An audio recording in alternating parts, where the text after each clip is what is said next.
Bom, recapitulando. Eu tinha uma vida toda zoada.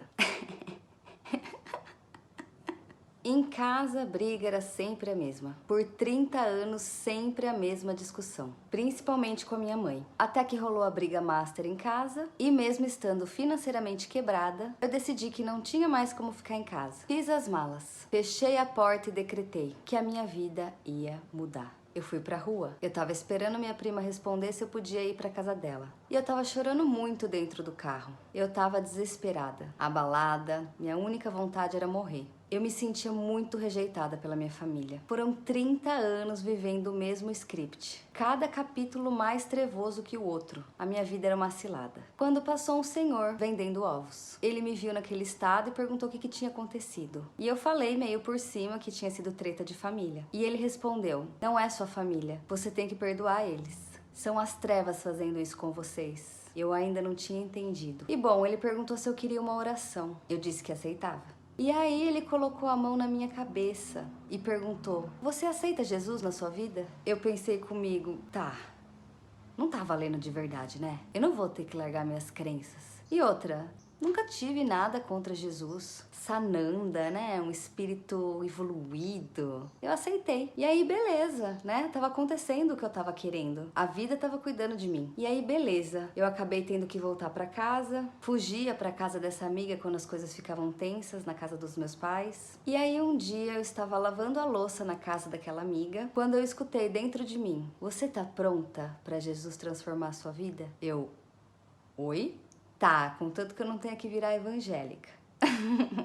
Eu tinha muito preconceito. Eu achava que evangélico era inferior, que era desprovido de inteligência. Eu achava que eu ia ter que me limitar, que eu ia ser limitada. E aí me explicaram: ó, você esteve esse tempo todo identificada com o sofrimento do feminino, que é o lado mais fraco, que é a vítima, a que sempre sofre, coisa e tal. Mas dá uma olhadinha nesse arquétipo de Jesus. Eu olhei e falei: poxa, verdade, né? O cara é muito forte, é muito poderoso. Ele foi crucificado e mesmo assim ele perdoou quem fez isso com ele. Aí eu pensei: tá aí, quero olhar melhor pra isso sim. E no dia seguinte eu fui cantar numa chácara a convite de um amigo. E lá tinha um senhor, um cara de uns 60 anos assim, cuidando do som. O Eli. E ele me olhou nos olhos. Eu olhei nos olhos dele e a gente se simpatizou na hora. Mas o que mais me impressionou naquele olhar é que, mesmo eu estando toda trabalhada na deusa, na sensualidade, ele não desviou os olhos dos meus olhos. Eu era uma pessoa tão insegura, eu me sentia tão não amada, que eu compensava sensualizando todos os homens. Mas aquele ser não me tratou assim. E no final daquele evento ele cantou um louvor. E eu pensei: olha lá, Jesus de novo. Falaram dele pra mim ontem e agora ele aqui de novo. Legal, massa. Eu fiz amizade com esse cara, a gente trocou contatos. E no fim das contas ele me contou que ele era pastor. Eu não conhecia nada desse universo, mesmo servindo a Deus tão devotamente por 20 anos. E uns dias depois eu tive mais uma decepção na minha vida. Aquela minha melhor amiga que me resgatava quando eu brigava em casa. Então, eu percebi que eu deixei a nossa relação ser abusiva. Eu permiti, pelo fato de me sentir tão rejeitada na minha família. Eu me doava além do que eu poderia. Era como se eu tivesse uma sensação de culpa quando alguém me ajudava. Parecia que eu era um fardo. E isso fazia com que eu me colocasse como um capacho. E aquilo me doeu demais. Mais uma vez, mais uma decepção, mais uma ilusão. 20 anos de ilusão. Aí eu terminei aquela amizade que estava me fazendo mal e agora eu já não tinha mais pra onde fugir, principalmente quando eu brigava em casa. Eu já tinha feito tudo quanto é coisa. Tudo quanto é terapia, tudo quanto é técnica. Kardecismo, Umbanda, Candomblé, apometria, ayahuasca, santo daime, breathwork, constelação familiar, magia divina, reiki, xamanismo, sagrado feminino, tantra, sincronário maia, yoga, meditação, tarô, astrologia, mediunidade, bruxaria, teta healing, barra de access. Espiritualidade.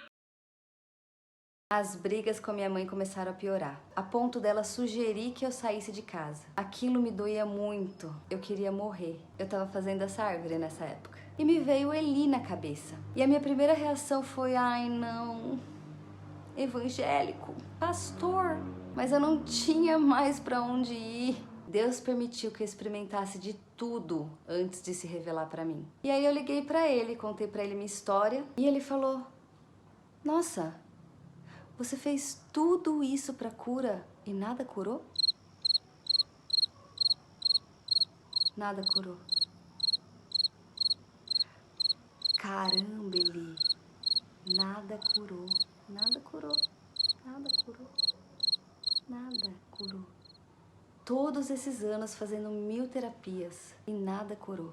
E ele falou: tá, você tá pedindo minha ajuda, né? Eu vou cuidar da sua vida.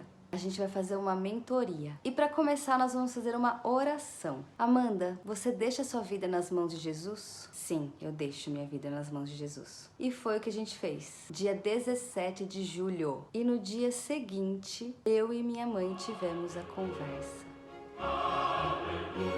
A conversa que eu pedi e esperei por 30 anos. A conversa que nunca acontecia. Eu sabia que minha vida era tretada. Eu sabia que tinha alguma coisa errada ali. Mas eu não conseguia acessar o que era. Não se revelava. E naquela conversa, dia 18 de julho, tudo começou a ser revelado. Ela finalmente se abriu. Ela começou a assumir os erros dela perante a vida e perante mim. Por mais que eu tentasse, eu implorasse, eu explicasse as terapias para ela, eu me abrisse, ela nunca se abria. E agora, no dia seguinte de eu deixar minha vida nas mãos de Jesus, ela estava se abrindo? Mano, aquilo era um milagre! Os véus começaram a cair. Foi como se a Matrix do demo se dissolvesse. Foi um milagre.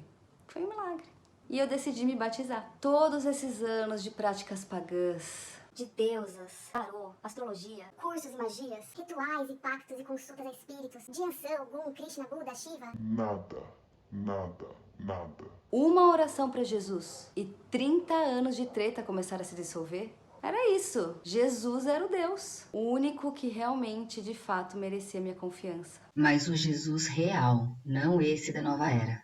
E eu me lembro que conforme eu ia caindo em mim, conforme eu ia entendendo que eu vivi 20 anos de ilusões, uma única coisa pairava na minha cabeça. Como é que eu vou explicar para as pessoas que Jesus é o único caminho?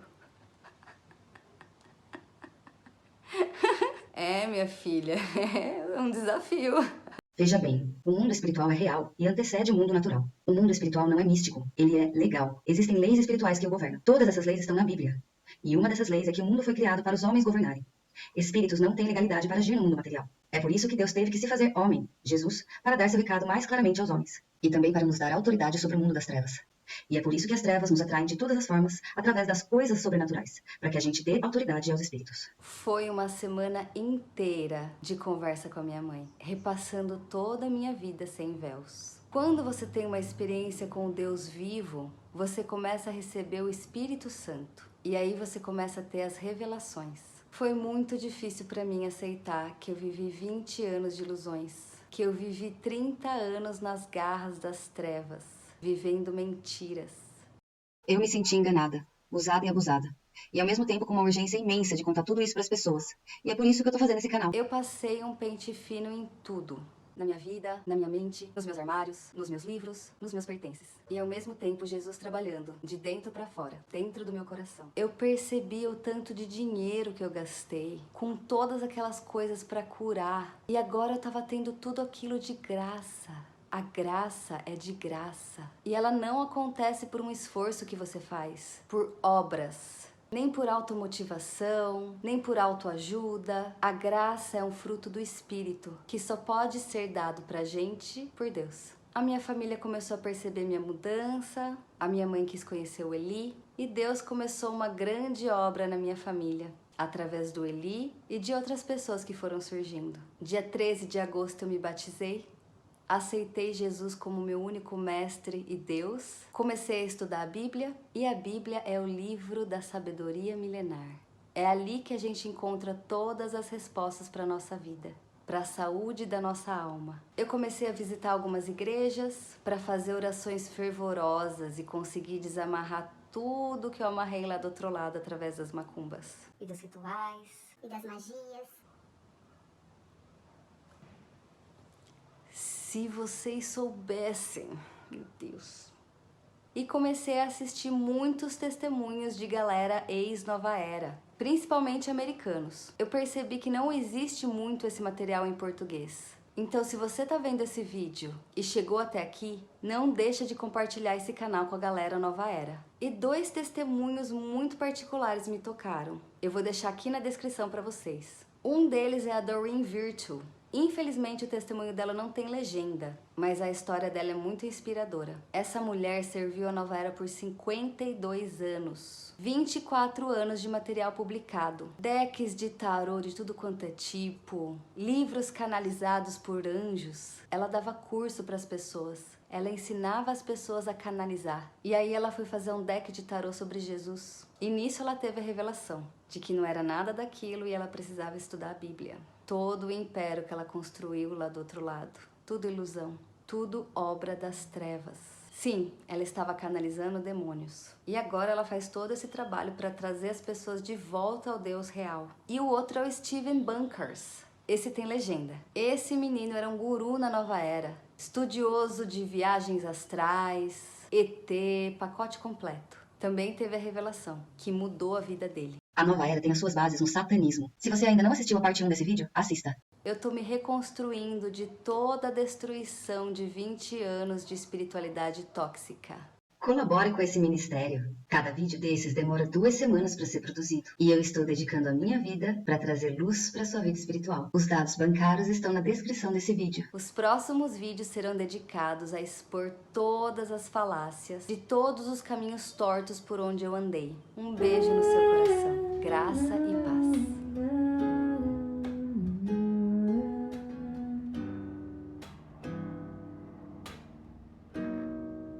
You don't know, baby, when you hold me and kiss me slowly, it's the sweetest thing.